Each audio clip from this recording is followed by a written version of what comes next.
perspective, but they've battled back and they're getting points and they're playing well, so it's going to be a tough game.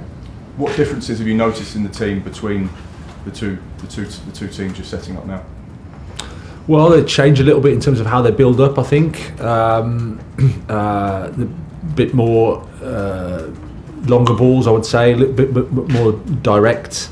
At the same time, they still have the same quality. They've got the threats of Rashford, Anthony, Sancho.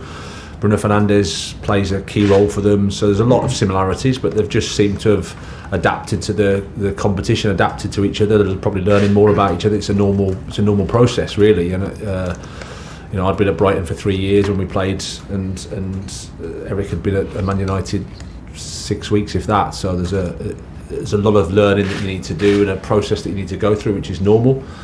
Because he has the quality, then naturally I'm pretty sure they'll get better and better as the time goes on. Thanks. John Southall, 5-9. I think Eric Ten Hag said this lunchtime that he knows a bit more about you as well now after the opening game. He maybe didn't. So you got something up your sleeve for them this weekend? No, not really. I mean, it's a game of football. It's always the same. You have to analyse the opponent and think of a way that you can play yourself. But Manchester United are Manchester United. They've got some top players, and they're galvanising into an impressive team. So, as I said, it's a tough game. It's an exciting game, fantastic game to be involved in. So we're really looking forward to it. What have you made of the way that Eric Ten Hag has dealt with Cristiano Ronaldo over the last couple of days? Well, I can't really comment because I don't know the ins and outs, but he's taken his stance. That's sometimes you have to do that, and then you need the club to support. So from the outside, that's what's happened. Is that the only thing you probably could have done? Is that how you'd have reacted? Just because I suppose you've got to show you're the boss. Well, it's difficult for me to comment because I don't know the actual context. I don't know what's really happened. I don't want to go off headlines and things like that. So. Part of the job is to take some decisions that are difficult, but that's normal. Just one on Denis Zakaria. Where does he fit into your plans? Is it going to take time, or why hasn't he really featured yet? Well, we've got a squad of 24 players. We've used quite a lot in that position. There's quite a few also good players, so he's had to be a little bit patient. But he's competing, he's fighting for his place, and he's ready to help the team if he needs. No matter how the season goes, there's always going to be a question about an individual because you can't literally play everybody. So he's just been a little bit unfortunate. He's done nothing wrong, but at the moment he hasn't had the game time that I'm sure he would like. But he's acted well in training and he's ready to help. Younes Talks Football.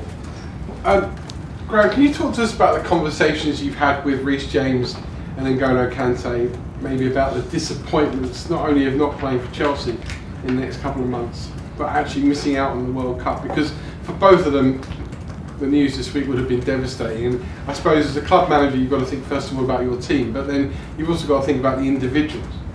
Yeah, absolutely, and you at least acknowledge the fact that they're human beings that want to be involved in that type of competition. Absolutely. The reality is I haven't got anything to say that will make it any better for them, and I think it's worth me acknowledging that. It's one of those things, you just have to focus on the things that you can control, focus on your rehab, go day to day, things get better, and then you just move forward.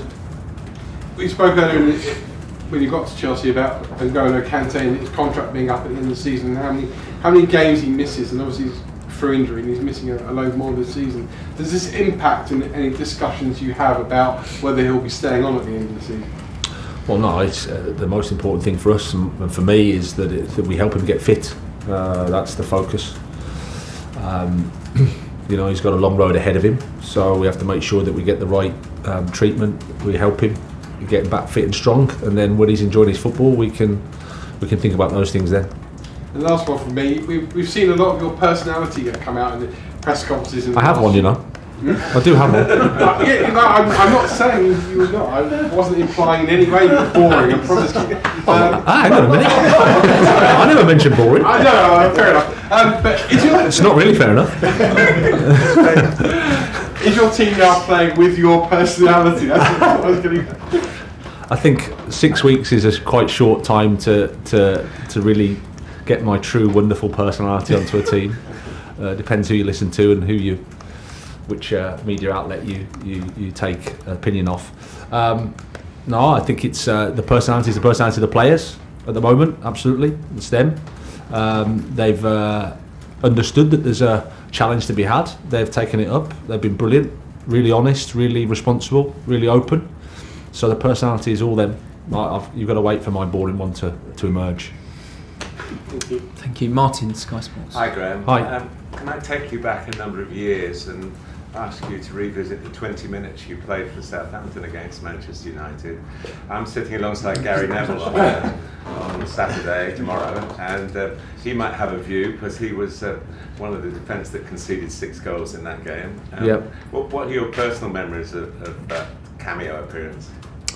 Well, that changed the game. I think it was turning towards Manchester United, and then all of a sudden I came on and it flipped towards us. I think 3 goals while you were on. I think that's what happened. Yeah. Yeah. No, thankfully we didn't lose the game when I get on there. That's the bigger worry for me. It was just one of those days that you get at the Dell. I think if you speak to Gary, they'll know that historically they didn't really like the Dell that much. I think they had a previous season. It wasn't great with the shirt change, I think. Yeah. So it was those games. I think Matt Letizia was on fire. Ayal Berkovic, I think, scored a really good goal. It just one of those team performances. It was fantastic. I think Roy Keane got sent off as well. He did. So that might have, well, apologies for mentioning that to Roy, but it's not like him. No, so that of course contributed. So it was a great day for us and not a good one for them.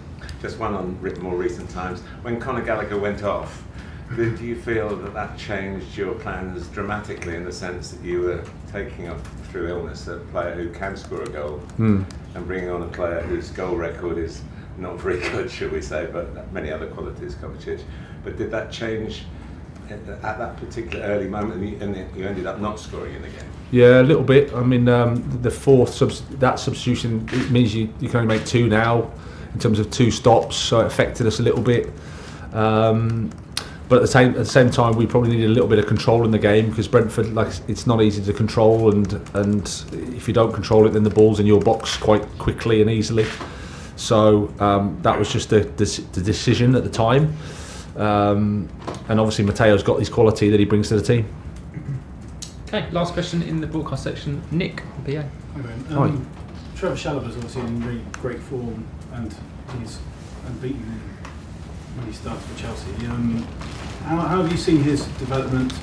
And I think obviously a few people are starting to suggest he should be in the England picture. Do you think that's that's merited? And how impressed have you been with him in the time that you've put him? Very impressed, very. From day one, I have to say, because he wasn't in the start for the first couple of games, but acted perfectly. Just trained really well and very professional, very determined.